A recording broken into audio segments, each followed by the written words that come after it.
Civikpedia.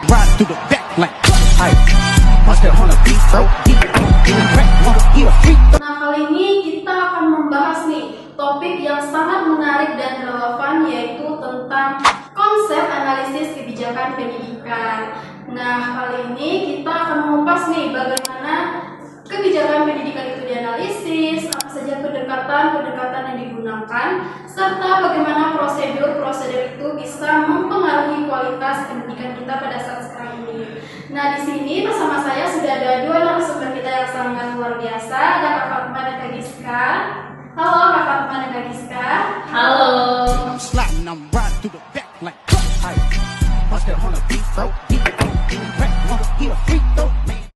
Nah, mungkin terlebih dahulu bisa memperkenalkan diri dulu ke penonton setiap podcast Civikpedia ini. Silakan dari Kak Fatma. Baik, perkenalkan nama saya Fatma Azhara. Saya mahasiswa program studi pendidikan Pancasila dan Kewarganegaraan Universitas Negeri Padang.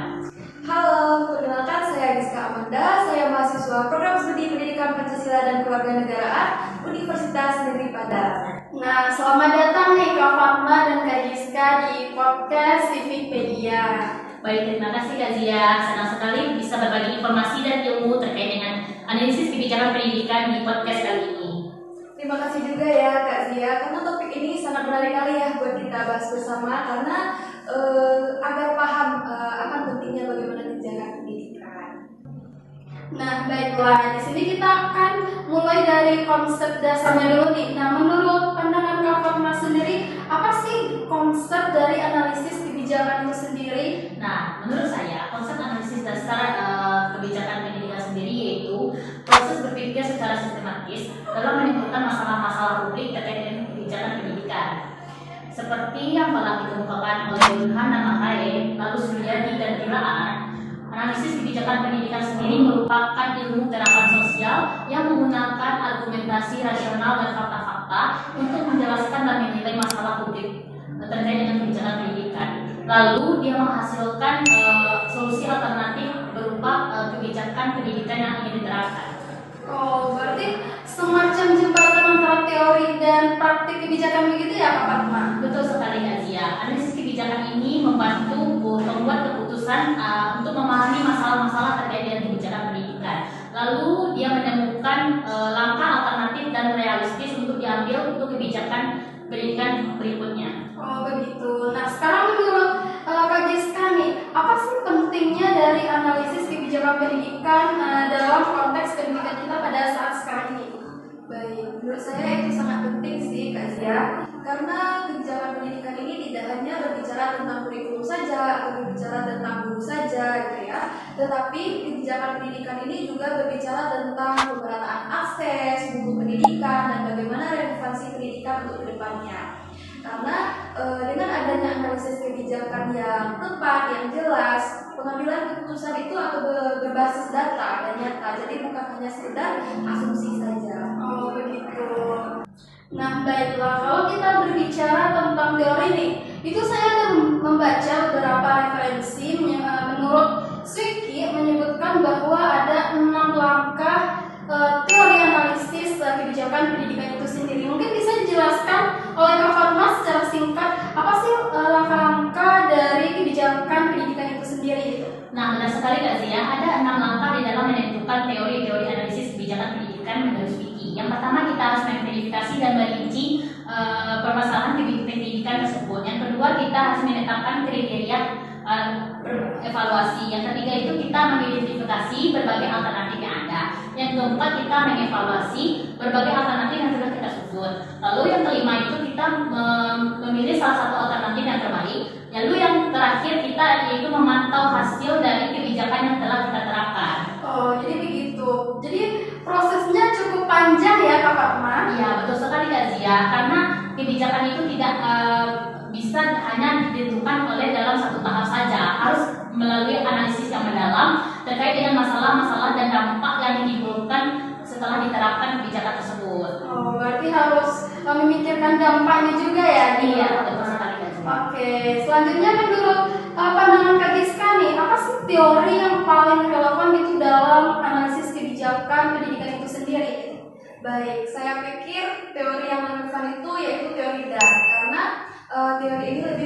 menekankan pada analisis kebijakan yang bersifat empiri dan menggunakan argumentasi ganda. Artinya tidak hanya melihat dari satu sisi masalah saja, tetapi juga dari berbagai perspektif, seperti perspektif sosial, ekonomi, dan politik yang terlibat dalam pendidikan tersebut. Oh, berarti harus mempertimbangkan beberapa perspektif gitu ya, Kak Giska. Ya, betul. Nah, sekarang kita berbicara tentang metode dan pendekatan dalam analisis kebijakan pendidikan. Nah, dalam analisis kebijakan pendidikan itu sendiri ada beberapa pendekatan. Yang pertama ada pendekatan deskriptif, normatif, dan evaluatif. Mungkin bisa dijelaskan oleh Kak Giska perbedaan antara ketiganya gitu? Baik, yang pertama yaitu pendekatan deskriptif, di mana pendekatan deskriptif ini lebih menjelaskan gejala yang terjadi apa adanya, misalnya rendahnya angka kelulusan di suatu daerah. Yang kedua yaitu pendekatan normatif, di mana pendekatan ini mencoba untuk menawarkan solusi dan norma, misalnya kebijakan pendidikan atau pelatihan guru dan peningkatan fasilitas di sekolah. Dan yang terakhir yaitu pendekatan evaluatif, di mana pendekatan ini menilai hasilnya berdasarkan kriteria tertentu. Misalnya nih tingkat partisipasi siswa dan mutu pendidikan. Wah, jadi ketiganya saling melengkapi gitu ya, Kak Giska?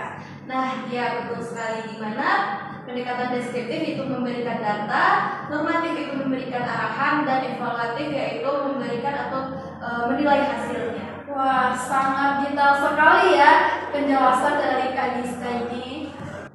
Wah, sudah banyak sekali ya materi yang kita paparkan dari awal hingga akhir. Nah, sebagai penutup nih, saya ingin tahu menurut pandangan Kak Fatma dan Kak Giska, bagaimana sih seharusnya para pembuat kebijakan di Indonesia itu menerapkan analisis kebijakan pendidikan yang ideal gitu? Mungkin bisa dari Kak Giska? Baik, menurut saya ini harus dimulai dari kesadaran bahwa kebijakan bukan hanya sekedar keputusan politik saja, tetapi hasil dan proses rasional yang berbasis data dan partisipasi publik. Nah, menurut Kak Fatma bagaimana nih pandangan Kak Fatma?